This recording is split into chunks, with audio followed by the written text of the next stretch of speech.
February 13th, 1943. Over the Solomon Islands, the sky trembles with distant thunder. Below, the jungle breathes smoke and fire. Lieutenant James "Jock" McLean grips the stick of his newly assigned F4U Corsair, Bureau number 2296, its engine roaring like a beast barely contained. The plane is new, untested in combat, and already hated by many of its own pilots. It's fast, yes, but unpredictable. Landing it on a carrier deck has broken more than a few ankles and planes alike. "Easy, Jock," the voice of his wingman crackles through the radio. "She'll buck if you push her." But McLean's eyes are on the horizon. A squadron of Mitsubishi A6M-Zeros glints in the sunlight, 30,000 feet and closing fast. The Japanese pilots had seen this odd American machine before, with its bent wings and stubby frame. They joked about it in the mess halls of Rabaul. "A drunk gull," they called it.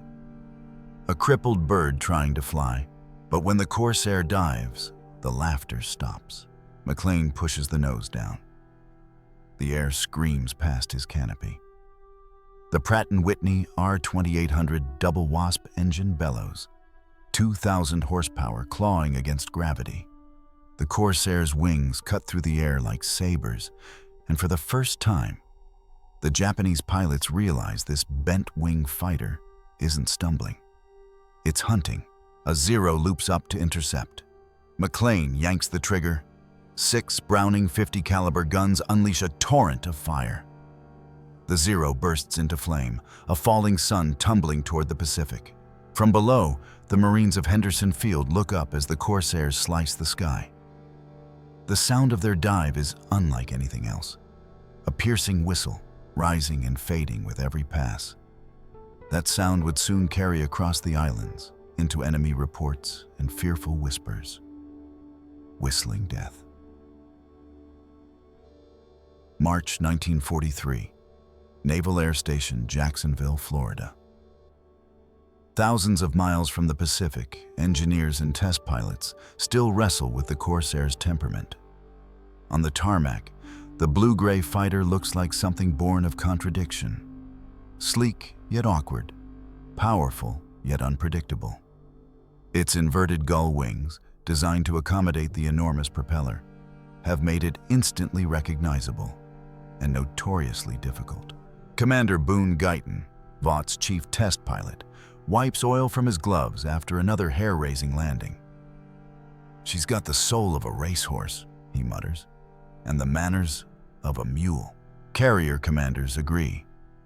Early trials aboard the USS Sangamon and Bogue end in disaster. Bounced landings, snapped landing gear, and twisted propellers. The Navy, unimpressed, decides the Corsair isn't fit for its decks. Instead, it's relegated to the Marines, who accept it out of necessity more than enthusiasm. But in the Pacific, necessity breeds innovation. At Bougainville and Espiritu Santo, Marine mechanics work through the nights, hammering out dents and repainting wings with squadron insignias: VMF 124, VMF 214, VMF 215. The bent-wing bird becomes the Marines' problem child. One pilot, Captain Kenneth Walsh, studies the Corsair's quirks like a puzzle. He learns to respect her torque, to ease her into turns, to anticipate her stall before she bites. And when he takes her into combat, everything changes. August 15th, 1943, over Vella La Vella. Walsh spots a swarm of Zeros heading for a convoy. He climbs, engine howling, until the cockpit shakes from the strain. Then he dives, and the Corsair becomes pure fury. In less than 10 minutes, Walsh downs 4 enemy fighters before limping home on fumes. "Not a clumsy bird," he tells the ground crew after landing. "Just one that needs the right hands." Word spreads. The Marines begin to trust their bent-wing monster. By late 1943, the Corsair's reputation grows. A plane that could climb faster, dive steeper, and strike harder than anything Japan can put in the sky. At Rabaul, Japanese pilots start to notice something unsettling. Their Zeros, once the undisputed kings of the Pacific, are being outflown. Reports describe a blue fighter that whistles as it dives, killing before its prey even realizes it's there. And in those reports, one phrase keeps appearing, whispered with both awe and dread: whistling death. February 17, 1944. Over Truk Lagoon, Caroline Islands. The air is thick with smoke and the acrid tang of burning fuel. Below the once mighty Japanese bastion of Truk, the Gibraltar of the Pacific lies under relentless assault. Operation Hailstone is in full swing. Over 500 American aircraft swarm the skies, tearing through ships, airfields, and hangars. Among them, the F4U Corsair squadrons of the Marine Air Groups. Captain Harold "Bunny" Bauer of VMF 212 checks his 6 as he banks over a smoldering cruiser. His Corsair roars through the smoke trails, the sound of its supercharger shrieking, its wings catching the sunlight in ghostly arcs. Below, sailors dive for cover as the fighter strafes the deck of a fleeing destroyer. From a nearby Zero squadron, Lieutenant Saburo Saito tries to intercept. He's an ace with 7 kills to his name, confident, skilled, and proud. But as he climbs, he sees it. That strange gull-winged silhouette slicing through the chaos. "A bent-wing fool," he mutters to his wingman. He pulls the Zero into a tight loop, expecting the American to overshoot. But the Corsair doesn't play by old rules. Bauer cuts throttle, slips under the loop, then slams the stick forward. The Corsair's nose rises again, and its 6 Brownings roar to life. Saito's Zero disintegrates mid-air. Witnesses on the ground swear they can hear it before they see it. That banshee whistle echoing down from the clouds like a scream of judgment. From that day on, the Japanese call the Corsair the Whistling Death. In the following months, the legend only grows. Over the Marshalls, the Gilberts, and the Marianas, the Corsair dominates. With speeds exceeding 400 miles per hour and an unmatched climb rate, it becomes the nightmare of every Japanese pilot. Its thick armor shrugs off small-caliber hits, its guns shred through the fragile Zeros, and its pilots, many of them former carrier rejects, now rule the sky. At night, the stories spread through foxholes and briefing tents. You hear that whistle? It means they're already dead. By the summer of 1944, the numbers speak for themselves. The Corsair's kill ratio soars past 11 to 1. It's not just a fighter anymore. It's a symbol. A testament to adaptation, to engineering brilliance born from desperation. What began as a flawed experiment has become America's vengeful angel of the Pacific. And as the island-hopping campaign grinds toward the Philippines, the Corsair's shadow stretches even further, over the jungles, the carriers, and the hearts of the enemy. October 25, 1944. Leyte Gulf, the Philippines. The Pacific burns. Across the sky, the largest naval battle in history unfolds. Hundreds of planes diving, weaving, and dying in the firestorm above the Japanese fleet. From the deck of the USS Essex, Ensign Thomas Tex Hill throttles forward. The deck crew waves him off, and the Corsair roars down the flight line, lifting into the smoke-choked sky. The bent wings catch the rising sun, gleaming silver blue, before vanishing into the cloud of battle. "Tex, stay tight on my 6, his squadron leader radios. "Zeke's incoming, high and right." The Japanese Zeros are coming fast, but something's changed.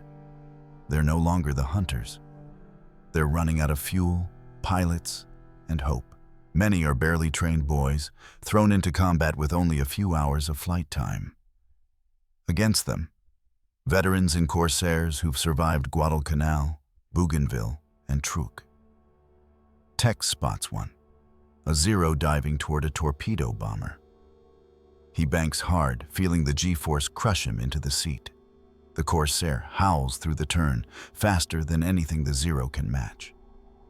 A short burst, tracers streak through the air, and the Japanese plane erupts in flame. "Scratch one bandit," Tex says through gritted teeth. By now, the Corsair has evolved beyond its flaws. The Navy, once skeptical, has brought it back to carrier decks after improved landing gear and new pilot training. The once difficult Hog is now the pride of both the Marines and the fleet. It rules the air from the Solomons to Okinawa, and with it come heroes, names etched into history. Gregory "Pappy" Boyington, leader of the Black Sheep Squadron, who racks up 28 kills before being shot down and captured. Kenneth Walsh, now a Medal of Honor recipient. Tom Blackburn, whose VF-17 squadron becomes one of the deadliest units in the Pacific. Each man shares a common truth, that the Corsair's whistle, once mocked, became the sound of American dominance. April 7th, 1945. South of Kyushu, Japan, the last great battles are underway. Kamikaze attacks strike with suicidal fury. From the decks of the USS Bunker Hill and Enterprise, Corsairs launch in waves, intercepting the oncoming tide. A lone Marine pilot, Lieutenant Carl Brown, scans the sky. Dozens of dots rise from the sea horizon. Enemy aircraft. He throttles forward, his Corsair shrieking as it climbs. He dives through the formation, guns blazing. 1, 2, 3 kamikazes burst into fireballs. A fourth slips past.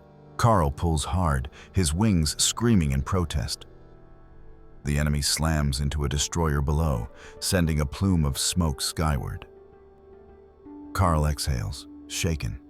The war's end is near, but the cost is staggering.